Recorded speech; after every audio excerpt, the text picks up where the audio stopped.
नमस्कार मंडळी. अशी झटपट होणारी भाजी गवारची भाजी बऱ्याच वेळेला वेगवेगळ्या पद्धतीने बनवली जाते. माझी सुद्धा एक ट्रिक आहे नवीन वेगळ्या पद्धतीने बनवण्याची, ती तुमच्याकडे शेअर करते. तर बघा तुम्ही मी कशाप्रकारे बनवते. तर आता इथे गवार आपली तोडून साफ वगैरे करून स्वच्छ पाण्यामध्ये निथळून घेतलेली आहे आणि इकडे आपले काळे तीळ असतात ते भाजून चांगले घ्यायचे आहेत. जास्त काही भाजायचे नाही, 2 मिनिटं भाजलं तरीही चालेल.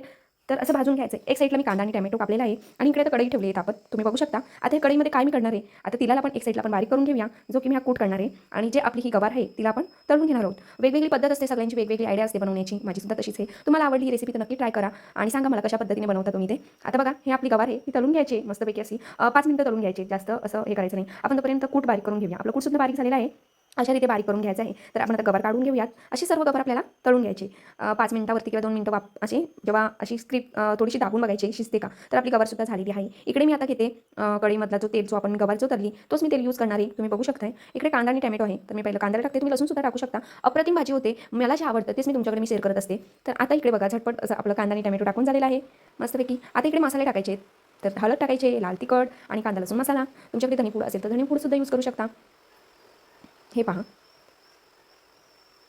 तर आता इथे जोही तुम्ही कशामध्ये भाजीमध्ये पण यूज करू शकता आणि तुम्ही पास्ता पिझ्झा काही बनवता तर त्याच्यामध्ये हा पास्ता मसाला आहे तर मी त्याच्यामध्ये टाकते. तुम्ही बघू शकते थोडंसं टाकले, जास्त नाही, पण भाजी अप्रतिम होते. तुम्ही नक्की ट्राय करा. तुम्हाला खात्री आहे तुम्ही नक्की रेसिपी बनवाल. आता ही जी आपली तळलेली गवार आहे ती आपल्याला टाकायची, त्याच्यामध्ये मिक्स करायचे. थोडीशी शिजली की आपल्याला टाकायचे कूट जो आपण तिलाचा केलेला. भाजी रेडी आहे. व्हिडिओ आवडला असेल तर नक्की लाईक शेअर सबस्क्राईब करायला विसरू नका. थँक्यू.